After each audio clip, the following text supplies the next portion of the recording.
Jedne tihe večeri, kada su se posljednje ptice vratile u svoja gnezda, a vetar nežno uspavao krošnje drveća, mali zeka Luka pogledao je ka nebu. Iznad šume sijao je veliki, srebrni mesec, ali te večeri izgledao je nekako tužno. Zašto si tako zamišljen? Upitao je Luka. Mesec se blago nasmešio.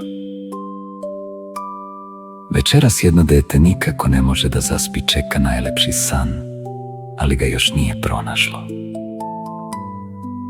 Luka je odmah odlučio da pomogne. Na put je poneo malu zvezdanu lampu koju mu je poklonila baka Sova. Dok je hodao kroz šumu, sreo je ježa koji je skupljio posljednje listove. Dobro večer, Luka, rekao je jež. Ponesi i ovaj mekani list. Možda će nekome biti jastuk. Luka se zahvalio i nastavio dalje. Malo dalje sreo malu lisicu. Ona je nosila pahuljasto pero bele sove. Ovo pero je toliko lagano da na njemu mogu da spavaju i oblaci, rekla je. Luka ga pažljivo stavi u svoju torbicu. Na obali malog potoka čekala ih je kornjača. Ona je poklonila jednu kap najmirnije vode. Ko čuje njen šapat, rekla je, mirno diše i sanja najlepše snove. Sada je Luka imao sve što mu je bilo potrebno.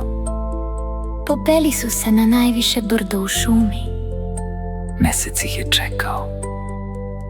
Od mekog lista napravili su jastučić. Od belog pera nežno đebence. Od kapi vode nastala je tiha uspavanka koja je zvučala kao šapat potoka. Mesec je sve to stavio u svoj veliki srebrni fenjer. Zatim je lagano zasvetleo.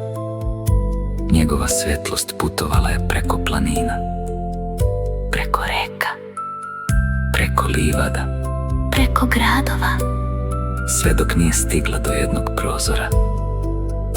Tamo jedno dete upravo zatvorilo oči.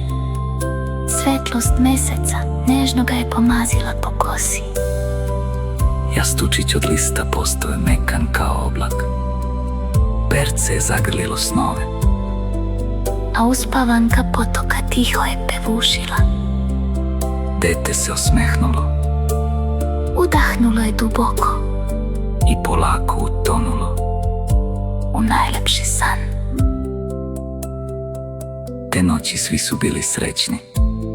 Jež je mirno spavao. Lisica je sanjala zvezde.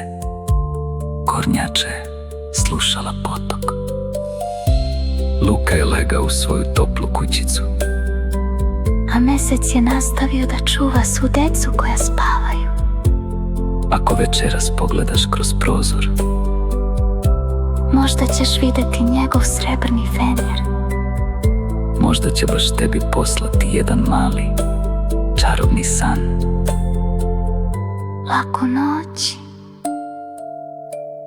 Neka ti snovi budu nežni kao oblak, tihi kao zvezde i lepi kao osmeh.